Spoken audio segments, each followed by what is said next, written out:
All right, friends, let's dive in today. Got a good topic for us to chat through today. Popular one that I talk about in a lot of different lessons, and it's how we're going to use our legs in the golf swing. I'd like to think this video will be all-encompassing, but there's a lot going on with the golf swing in general, and certainly how we can use our legs to support it and improve upon it. So in general, I want to cover three things today. One, how we can use our legs in the short game, and then how that gets scaled out towards full swings. And then through the perspective of just full swings, how we can use our legs for power, low point control, and I guess just consistency. So with that being said, let's start with the short game stuff. You're looking at me down the line here, but I'm going to kind of flip back and forth in both face on and down the line so you can appreciate things from different dimensions. So the first thing I like to do is scale stance width to how big the shot is. So smaller the shot, more narrow, bigger the shot, wider. Why would that be? Well, a couple things. I believe stance width is really a function of stability. So the harder you're going to swing, the greater the need for balance to support that, and the wider we want to be to create a nice stable base. Why do we not want to be wide in the short game? Well, there's not really a need for it. I believe us as golfers can realistically kind of hit the ground anywhere in between our feet. So in the short game, why create a bigger area for you to potentially hit? We want to kind of shorten that up and narrow down sort of the area that we have to work with. That can be very helpful.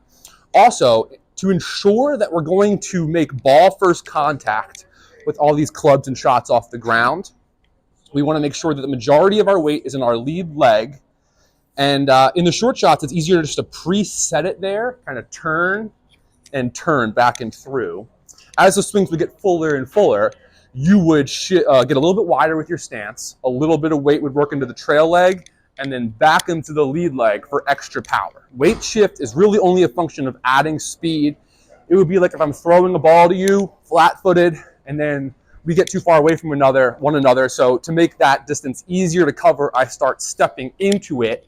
That's the lower half building momentum, so the upper half can then translate things a little bit more powerfully, right? So as maybe that 20, 30-yard wedge shot that I'm really narrow and leaning forward on turns into more 50, 60. I get a little wider, baby shift into the right and back into the left, and then full swings, I'm even wider, kind of a fuller shift into the trail leg, and then back into the lead leg. So scaling the stance width for how big the shot is, that's basically what we have to worry about for short game. In general, if you err with more weight on the front foot, you're usually going to help yourself out there. Okay, now let's talk about how we can sequence our leg movement for a full swing. Well, in general, blanket statement here, but in general, the best players are shifting earlier than the people that are struggling, all right? And when you come into this game as a kid, it's more intuitive and natural because children playing the game are usually concerned about trying to keep up creating power.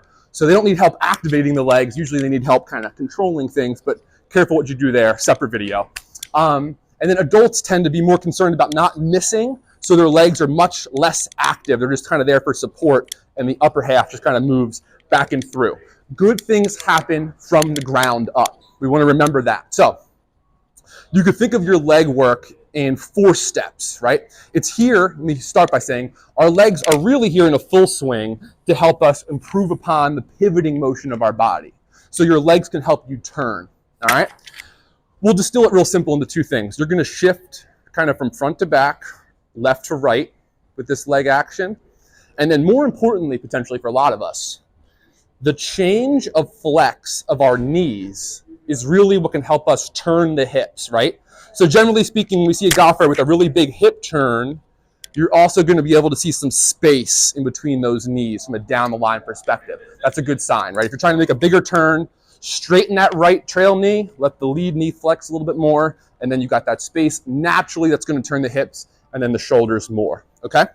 From a sequence perspective, what we're looking to do is, I like to think of it as a trigger move. So you're not still, you're kind of ready to move, and then we're going to settle into the lead side, shift, turn, shift, turn.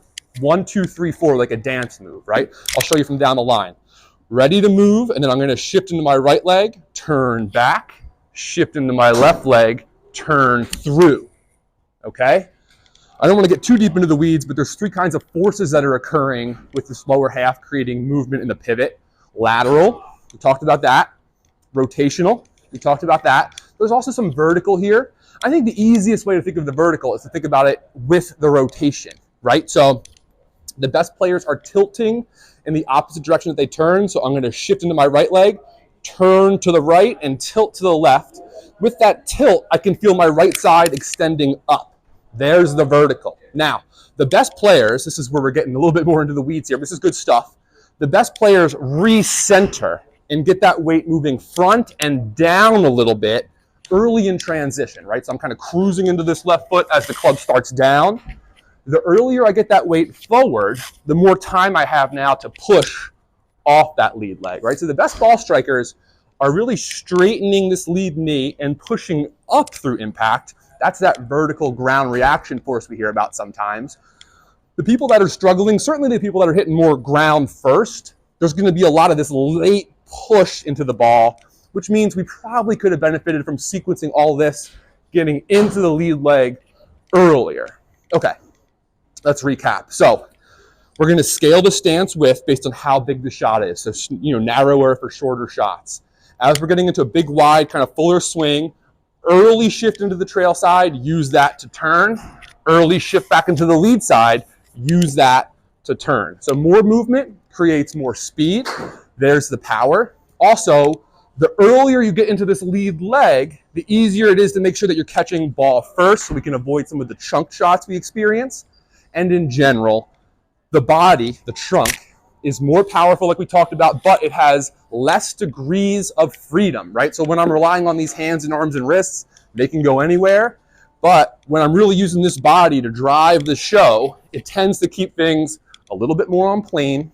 So when in doubt, something I do in my own game all the time, focus on your legs. No one's going to need to be told to swing their arms. I've never seen a golf swing that did not involve the arms swinging. I see plenty of golf swings where the lower half is too dormant. And again, that's going to cause lack of power, lack of consistency, and a lack of ability to control where that club's hitting the ground. All right, so fire those legs up. Comment if you have any questions. And if you made it this far into the video, do me a favor and subscribe, like, comment, all the Instagram algorithm stuff. All right, we're going to be back with more of this.